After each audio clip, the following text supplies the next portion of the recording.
یہ بغداد شہر کے چوراہوں میں سے ایک چوراہے کا منظر ہے، جہاں شہر بھر کا غریب اور دہاڑی دار مزدور طبقہ اپنے خاندان کے پیٹ کی آگ بجھانے کے لیے بھیڑ جمائے رہتا تھا۔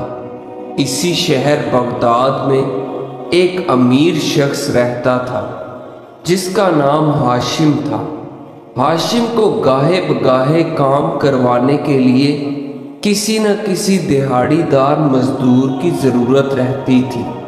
ایک دن ہاشم اس نیت سے چوراہے پر پہنچا کہ کوئی مزدور مل جائے جس سے وہ آج کے دن کا کام کروا سکے۔ چوراہے پر لگی مزدوروں کی بھیڑ یوں ایک سمت سے دوسری سمت جاتی تھی جیسے سمندر کی لہریں ہوں جو بار بار ساحل سے آ کر ٹکراتی ہیں اور پھر واپس چلی جاتی ہیں۔ جیسے ہی کوئی دولت مند کسی مزدور کی تلاش میں آتا، چوراہے سے ایک سے بڑھ کر ایک اونچی آواز آتی کہ جناب میں حاضر ہوں، میں حاضر ہوں۔ ہاشم کو چوراہے پر مزدوروں کی اس حالت پر بڑا ترس آیا، مگر ساتھ ہی اسے تعجب بھی بہت ہوا، کیونکہ مزدوروں کی اس بھیڑ میں ایک ایسا مزدور بھی تھا جو بالکل چپ چاپ ایک جگہ بیٹھا ہوا تھا۔ چہرے سے معلوم ہوتا تھا کہ یہ بالکل پر یقین ہے کہ اس کا خریدار خود اس کے پاس چل کر آئے گا۔ ہاشم سیدھا اس نوجوان کے پاس گیا اور کہنے لگا کہ کیا تمہیں کام کی ضرورت ہے؟ نوجوان بولا، میں آپ کا کام ضرور کروں گا۔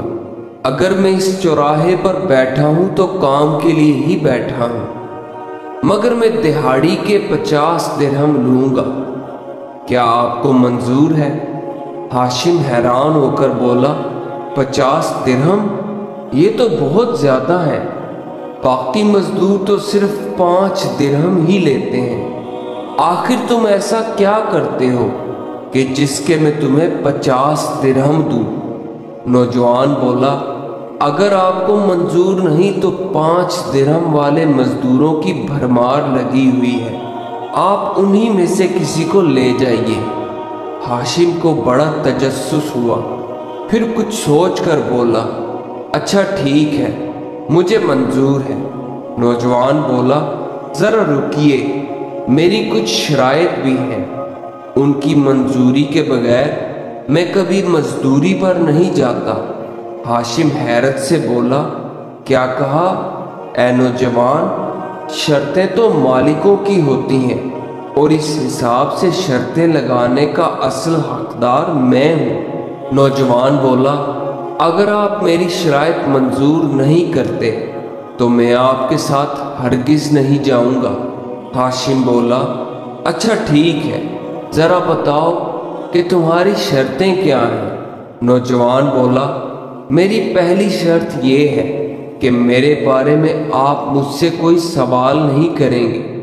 میری دوسری شرط یہ ہے کہ جیسے ہی اذان ہوئی تو اس وقت سے لے کر نماز پڑھنے تک میں آپ کا مزدور نہیں رہوں گا، اور اس دوران میں آپ کی کوئی بات نہیں مانوں گا، اور نہ ہی آپ مجھ پر کوئی حکم چلانے کے مجاز ہوں گے۔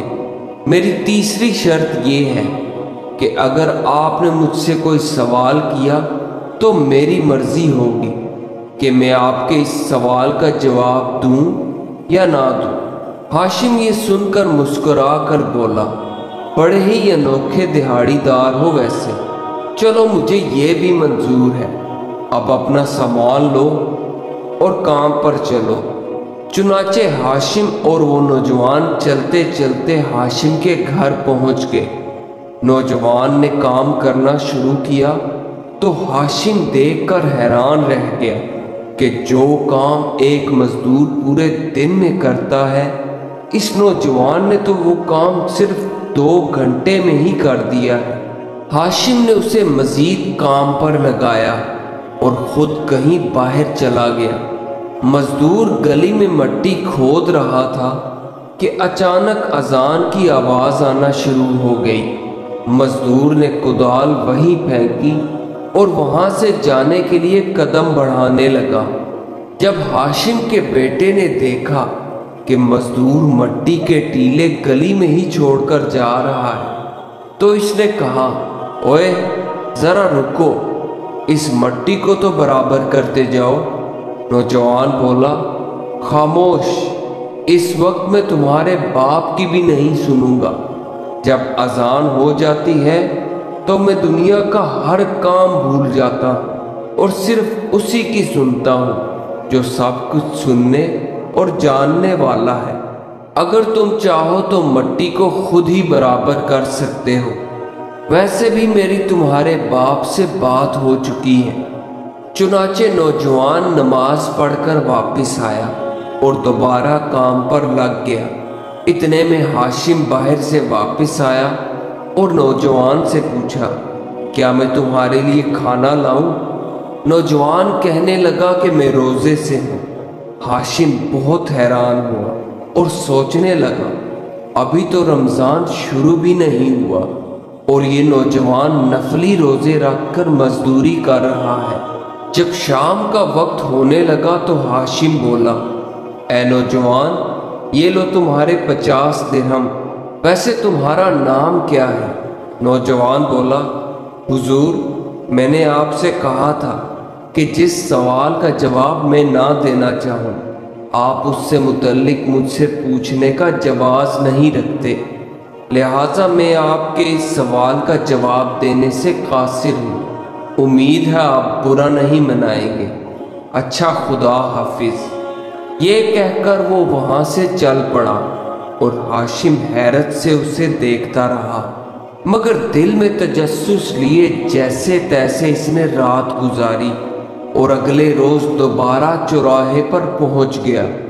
ایک بار پھر مزدوروں کا جتھا اپنے دن بھر کے مالک کی تلاش میں شور برپا کر رہا تھا، مگر آج وہ نوجوان مزدور وہاں موجود نہیں تھا۔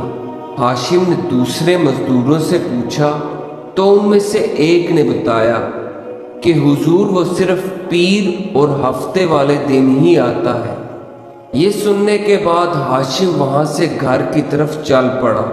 ابھی وہ کچھ ہی دیر چلا ہوگا کہ ایک بوڑھے آدمی نے پیچھے سے آواز دی، بیٹا ذرا بات سنو۔ یہ ایک انتہائی ضعیف شخص کی آواز تھی جو بمشکل ہی چل پا رہا تھا۔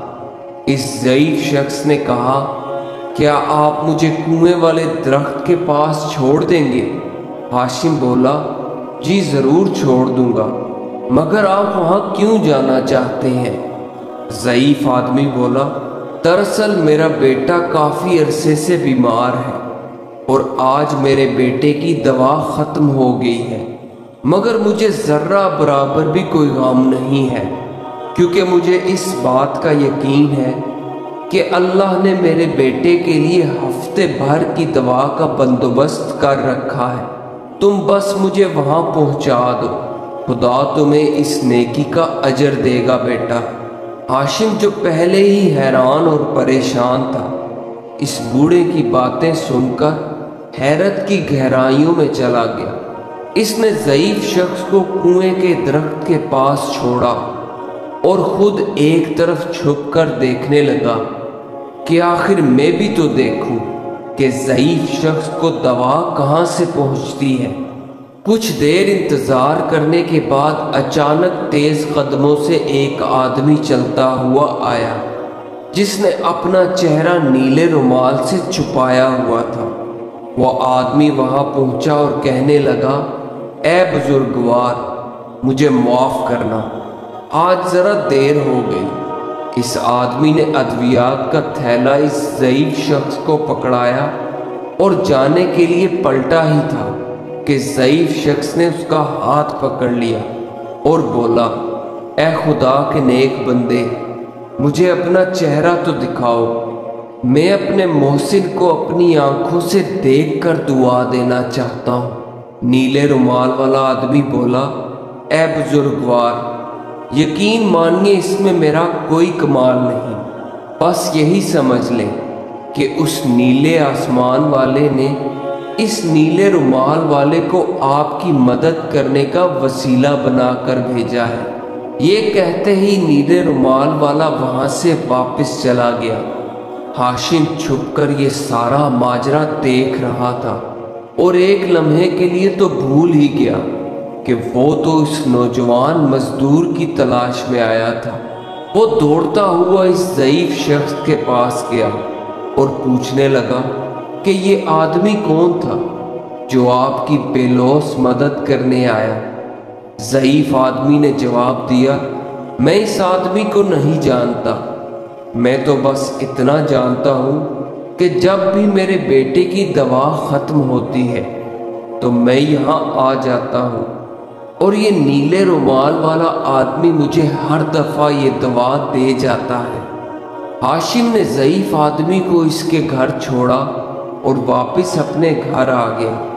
اگلے روز وہ شہر کے چوراہے پر دوبارہ گیا اور اس نے دیکھا کہ واقعی وہ نوجوان مزدور وہاں موجود نہیں تھا، مگر آج ہاشم اس دہاڑی دار کے ساتھ ساتھ اس نیلے رومال والے آدمی کو بھی ڈھونڈ رہا تھا، مگر بے سود، دونوں میں سے کوئی بھی نہ ملا۔ وہ تجسس کے عالم میں بغداد کے گلی محلوں میں انہیں ڈھونڈنے لگا۔ اچانک اس نے محسوس کیا کہ ساتھ والے گھر سے کچھ بچوں کے چیخنے اور چلانے کی آوازیں آ رہی ہیں اور ماں ان بچوں کو دلاسا دینے کی کوشش کر رہی ہے۔ وہ اپنے بچوں سے بار بار یہی کہہ رہی تھی کہ فکر نہ کرو، وہ ابھی آتا ہوگا۔ ہاشم ابھی یہ سارا ماجرا دیکھ ہی رہا تھا کہ ایک گھڑ سوار ہفتے بھر کے راشن کے ساتھ اس گھر میں داخل ہوا۔ یہ وہی نیلے رومال والا آدمی تھا۔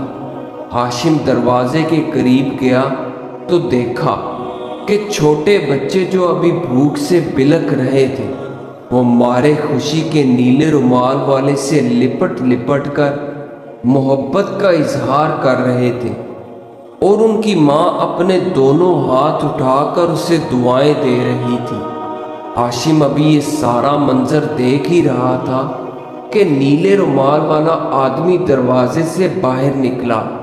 ہاشم نے اسے روکا اور پوچھا، اے بندہ خدا، تم نے تو مجھے اپنا گرویدہ بنا لیا ہے، مجھے بتاؤ تم کون ہو؟ اگر تم مجھے اپنے ساتھ رکھ لو تو خدا کی قسم میں ساری عمر تمہاری غلامی کروں گا۔ نیلے رومال والے نے اس کی طرف ایک لمحے کے لیے بغور دیکھا، گویا اسے دیکھ کر مسکرا رہا ہو۔ دوسرے ہی لمحے وہ گھوڑے پر سوار ہوا اور بنا کچھ کہے وہاں سے ہوا کی طرح چلا گیا۔ جب نیلے رومال والا وہاں سے چلا گیا تو ہاشم اس عورت کے گھر میں داخل ہوا۔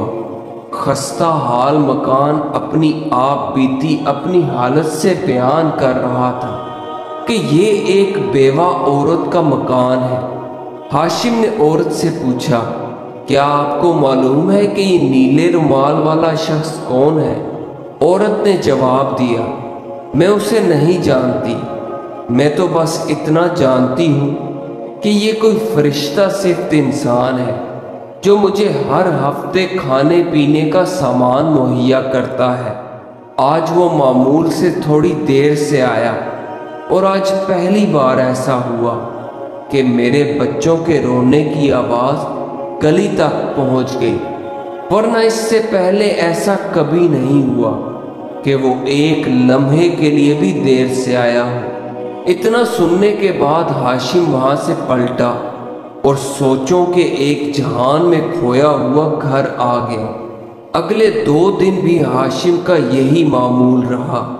وہ بغداد کی گلیوں اور بازاروں میں اس دہاڑی دار اور نیلے رومال والے دونوں آدمیوں کو ڈھونڈتا رہا، مگر دونوں کا کہیں اتا پتہ نہ مل سکا۔ ہفتے والے دن وہ چوراہے پر پہنچا اور دیکھا کہ وہ دہاڑی دار نوجوان وہاں موجود تھا۔ ہاشم سیدھا چلتا ہوا اس دہاڑی دار نوجوان کے پاس گیا اور کہنے لگا، میں نے تمہیں کہاں کہاں نہیں ڈھونڈا، باقی مزدوروں سے پوچھا تو انہوں نے بتایا کہ تم صرف پیر اور ہفتے والے دن ہی آتے ہو۔ چلو اب میرے ساتھ چلو، میں نے بھی ٹھان لی ہے، چاہے تم پیر کو آؤ یا ہفتے کو، کام تو میں تم سے ہی کرواؤں گا۔ نوجوان دہاڑی دار بولا، مگر میری شرطیں تو یاد ہے نا؟ ہاشم بولا، ہاں ہاں اچھی طرح یاد ہے۔ نوجوان دہاڑی دار بولا، مگر ہفتے والے دن میری معاوضے کی شرط بدل جاتی ہے۔ ہاشم مسکرا کر بولا، تو کیا تم اب ہفتے والے دن مجھ سے 50 کی بجائے 100 دینار لوگے؟ نوجوان دہاڑی دار بولا، نہیں، ہفتے والے دن میں صرف 3 دینار لیتا ہوں۔ ہاشم کہنے لگا، بھائی تمہاری شرطیں تو مجھے ہر بار حیران کر دیتی ہیں۔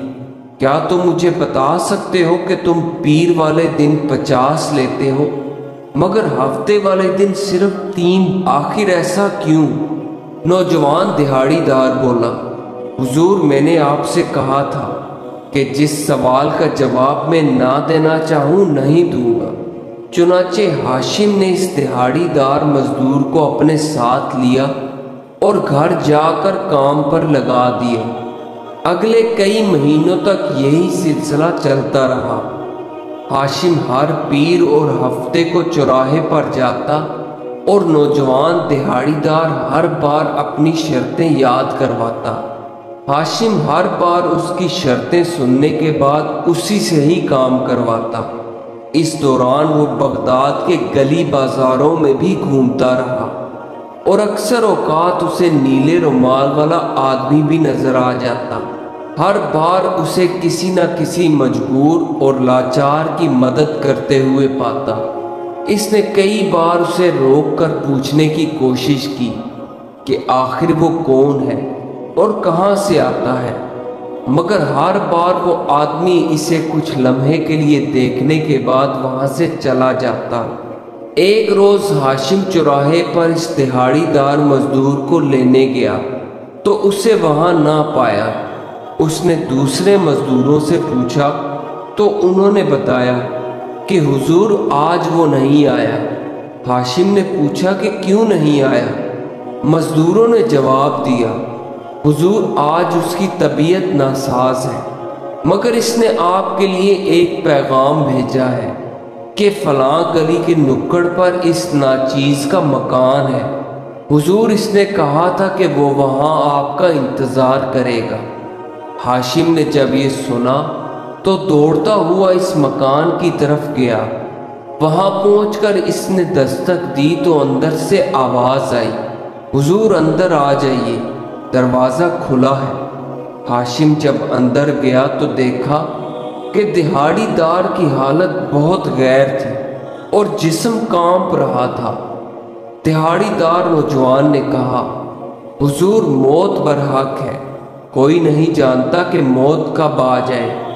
مجھے لگتا ہے کہ میرا وقت آن پہنچا ہے۔ اگر آج رات میرا انتقال ہو گیا تو حضور سے درخواست ہے کہ میرے مرنے کے بعد میرے کچھ کام کر دیجئے گا، اللہ اس کا آپ کو اجر دے گا۔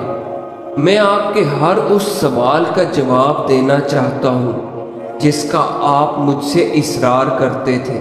اتنا کہنے کے بعد اس نے پاس پڑے ہوئے ایک چھوٹے سے صندوق کو کھولا اور اس میں سے ایک پیتل کی ہنڈیا نکالی جس کا منہ ڈھکن سے اچھی طرح بند ہوا تھا۔ نوجوان نے پیتل کی ہنڈیا ہاشم کو دیتے ہوئے کہا، حضور بغداد کے چوراہے کے قریب ایک درخت ہے، یہ ہنڈیا لے کر آپ اس درخت کے نیچے کھڑے ہو جانا اور تب تک وہاں کھڑے رہنا جب تک ایک سفید داڑھی والے بزرگ وہاں نہ آ جائے۔ وہ آپ سے اس ہنڈیا کا تقاضا کریں گے، آپ یہ ہنڈیا ان کے حوالے کر دینا۔ پھر اس نے ایک انگوٹھی ہاشم کو دیتے ہوئے کہا، حضور یہ انگوٹھی خلیفہ کی امانت ہے، یہ آپ اسے پہنچا دیجئے گا۔ مجھے معلوم ہے کہ وہ آپ سے بات کرنے پر آسانی سے آمادہ نہ ہوگا کیونکہ آخر وہ بادشاہ ہے۔ حضور میری تیسری درخواست یہ ہے کہ میرے اس دنیا سے چلے جانے کے بعد میرے مردہ جسم کو چارپائی سمیت باہر گلی میں رکھ دینا، میرے کفن دفن کا انتظام ہو جائے گا۔ نوجوان سے انگوٹھی اور پیتل کی ہنڈیاں لیتے ہوئے ہاشم نے کہا، میں تمہارے کام بخوبی انجام دوں گا، مگر میرے سوالوں کے تو تم نے جواب دیے ہی نہیں۔ تم کون ہو؟ تمہارا نام کیا ہے؟ ہفتے والے دن صرف 3 درہم لے کر تم پورا دن کام کرتے ہو، مگر پیر والے دن تم 50 درہم لیتے ہو۔ نوجوان بولا، اگر آپ نے میرے یہ سارے کام کر دیے تو آپ کو آپ کے ہر سوال کا جواب ضرور مل جائے گا۔ اب میں آپ سے درخواست کرتا ہوں کہ مجھے اکیلا چھوڑ دیں، میں اپنے رب کے ساتھ تنہائی چاہتا ہوں۔ آج رات میں نے بڑی لمبی معافی مانگنی ہے۔ ہاشم بولا، آخر میں تمہیں اس حال میں کیسے چھوڑ جاؤں؟ مگر نوجوان کے اصرار کرنے کی وجہ سے ہاشم نہ چاہتے ہوئے بھی وہاں سے آ گیا۔ اس رات ہاشم بری طرح بے چین رہا، پوری رات کروٹیں بدلتے بدلتے گزار دی۔ اللہ اللہ کر کے سورج نے جب شفق کی سرخی بکھیری تو اس نے فوراً نوجوان دہاڑی دار کے گھر کی طرف دوڑ لگا دی۔ جب وہ وہاں پہنچا تو دیکھا کہ دروازہ تو پہلے سے ہی کھلا ہے۔ ہاشم گھر کے اندر داخل ہوا تو خوشگوار ہوا کے جھونکے اس کا استقبال کر رہے تھے۔ جب کمرے میں جا کر دیکھا تو پتہ چلا کہ نوجوان کی روح تو پرواز کر چکی ہے۔ ہاشم کی آنکھیں اس منظر کو دیکھ کر آنسوؤں سے تر بتر ہو گئی۔ اس نے وصیت کے مطابق نوجوان کے جنازے کو باہر گلی میں رکھ دیا اور تیزی کے ساتھ دوڑتا ہوا چوراہے کی طرف بھاگا اور ہنڈیا لے کر اس درخت کے پاس کھڑا ہو گیا جس درخت کا اس نوجوان نے ذکر کیا تھا۔ کچھ ہی دیر بعد لوگوں کا تانتا بندنے لگا۔ وہ سب کے سب لوگ غریب اور بدحال تھے۔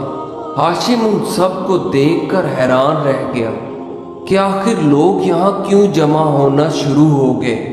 وہ سب کے سب افسردہ چہروں کے ساتھ اس پیتل کی ہنڈیا کو دیکھ رہے تھے۔ کچھ ہی دیر بعد ایک سفید داڑھی والے بزرگ وہاں آئے اور ہاشم سے ہنڈیا لینے کے لیے ہاتھ آگے بڑھایا۔ ہاشم نے ہنڈیا ان بزرگ کے حوالے کر دی۔ بزرگ نے پرنام آنکھوں سے ہنڈیا کو کھولا اور اس میں ہاتھ ڈال کر باہر نکالا تو ہاتھ میں ایک نیلا رومال موجود تھا اور اس میں سے 2 درہم کھن کھن کرتے ہوئے زمین پر گر پڑے۔ در حقیقت یہ وہی نیلا رومال تھا جسے غریبوں کا مددگار انسان اپنا چہرہ ڈھانپنے کے لیے استعمال کرتا تھا۔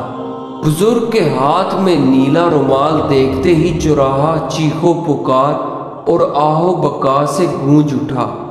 چوراہے پر کوئی بھی شخص ایسا نہ تھا جس کی آنکھوں میں آنسو نہ ہو۔ ہاشم نے جب یہ سارا منظر دیکھا تو اپنے بہتے آنسوؤں کو روک نہ سکا۔ اس پر یہ راز کھل چکا تھا کہ وہی نوجوان دہاڑی دار دراصل نیلے رومال والا آدمی تھا۔ سفید داڑھی والے بزرگ نے ہاشم کی طرف دیکھتے ہوئے کہا، تم صحیح سمجھے، یہ وہی اللہ والا نوجوان ہے جو ہفتے میں 2 دفعہ مزدوری کرتا تھا، پیر کو 50 درہم لے کر غریبوں کی مدد کرتا اور ہفتے کو جو 3 درہم لیتا تھا اس سے پورا ہفتہ خود گزارا کرتا تھا، اور جس دن بھی یہ فارغ ہوتا تھا یہ صرف اللہ کی یاد میں مشغول رہتا تھا۔ اور اس رومال میں سے نیچے گرنے والے 2 درہم جو تم نے دیکھے یہ وہ اپنے کفن دفن کے لیے چھوڑ گیا ہے۔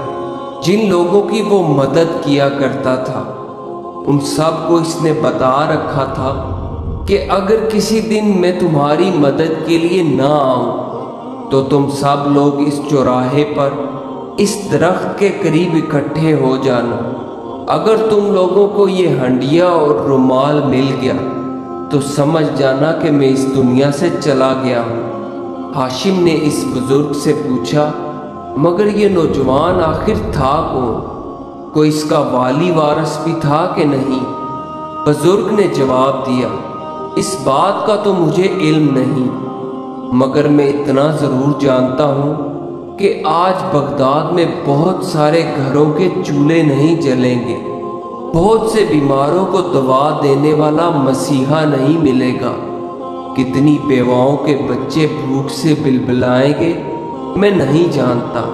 اس کے بعد سارے کا سارا مجمع زارو قطار روتے ہوئے اس نوجوان کے گھر پہنچا، جہاں گلی میں اس نوجوان کا جنازہ انتظار کر رہا تھا۔ سب نے مل کر نوجوان کے کفن دفن میں شرکت کی۔ ہاشم جب نوجوان کے آخری فرائض سے فارغ ہوا تو اسے یاد آیا کہ خلیفہ کو اس کی امانت پہنچانی ہے، چنانچہ وہ تیز قدموں سے دوڑتا ہوا محل کی طرف چل پڑا۔ جب وہ محل پہنچا تو دیکھا کہ خلیفہ اپنے وزیروں کے ساتھ باغ میں ٹہل رہا تھا۔ ہاشم نے خلیفہ سے بات کرنے کی کوشش کی تو خلیفہ بولا، ابھی میرے پاس وقت نہیں، تم بعد میں آ جانا۔ ہاشم بولا، جناب میرے پاس ایک انگوٹھی ہے جو آپ کی طرف بھیجی گئی ہے۔ یہ سنتے ہی خلیفہ ہاشم کو دوسری طرف لے گیا اور بولا، دکھاؤ ذرا کون سی انگوٹھی ہے۔ ہاشم نے انگوٹھی دکھائی تو خلیفہ نے انگوٹھی کو پکڑ کر اپنے سینے سے لگا لیا اور انگوٹھی چومتے ہوئے پوچھا، تمہیں یہ انگوٹھی کہاں سے ملی؟ تمہیں خدا کا واسطہ مجھے اس انگوٹھی والے کے پاس لے چلو۔ ہاشم بولا، انگوٹھی والے کا تو انتقال ہو چکا ہے، آج ہی بغداد بھر کے جمع غفیر نے اسے دفنایا ہے۔ یہ سنتے ہی خلیفہ دھاڑے مار مار کر رونے لگا اور ہاشم سے کہا کہ مجھے اس کی قبر پر لے چلو۔ خلیفہ ننگے پیروں بغداد کی گلیوں میں دوڑتا ہوا نوجوان کی قبر سے جا کر لپٹ گیا اور روتے ہوئے کہنے لگا، میں نے تمہیں کہاں کہاں نہیں ڈھونڈا مگر تم نہیں ملے، اور اگر اب تم مل گئے تو کس حال میں ملے ہو؟ ہاشم نے پوچھا، حضور آپ اس نوجوان کی موت پر اتنے غمزدہ کیوں ہیں؟ خلیفہ بولا، یہ جو قبر تم دیکھ رہے ہو یہ میرے بیٹے کی قبر ہے۔ دراصل یہ بچپن سے ہی ایک بزرگ کے پاس جایا کرتا تھا اور پورا دن اللہ تعالیٰ کی عبادت میں گزار دیتا تھا۔ اس نے مجھے کتنی بار سمجھایا کہ میں دنیا کے مال و اسباب کے پیچھے نہ بھاگوں۔ کئی بار اس نے مجھے تاکید کی کہ اگر میں یوں ہی دنیا کا مال و اسباب جمع کرتا رہا تو وہ مجھے چھوڑ کر چلا جائے گا۔ یہ کہتا تھا، ابا حضور اتنے گناہ مت کمائیے جس کا بعد میں حساب نہ دیا جا سکے، مگر میں نے اس کی ایک نہ سنی۔ لوگ اپنی اولاد کو سمجھاتے ہیں مگر یہاں اولاد اپنے والدین کو سمجھا رہی تھی، مگر افسوس ہے مجھ پہ، میں نے اس کی ایک نہ سنی۔ پھر مجھے بھی اس کی سزا ملی اور اس نے مجھ سے منہ پھیر لیا اور مجھے ہمیشہ کے لیے چھوڑ کر چلا گیا اور غربا کی طرح زندگی گزارنے لگا۔ اس کے بعد خلیفہ کافی عرصے تک اس نیک بزرگ کو ڈھونڈتا رہا اور آخر کار اسی چوراہے پر اس درخت کے پاس ان بزرگ کو کھڑے پایا۔ خلیفہ نے بزرگ کے قدموں میں گر کر سچے دل سے توبہ کی۔ اس نے ان بزرگ سے کہا کہ لائیے وہ نیلا رومال مجھے دیجیے، آج کے بعد میرا بیٹا جو کام چھوڑ گیا تھا میں خود اسے جاری رکھوں گا۔ میں وعدہ کرتا ہوں کہ یہ نیلا رومال میں خود اپنے چہرے پر لپیٹوں گا اور ایک ایک غریب کے گھر جا کر اس کی مدد کروں گا۔ دوستو، یہ کہانی آپ کو کیسی لگی؟ کمنٹس میں اپنی رائے کا اظہار ضرور کیجیے گا اور ہمارے چینل کو سبسکرائب ضرور کیجیے گا۔ ویڈیو دیکھنے کا بہت بہت شکریہ۔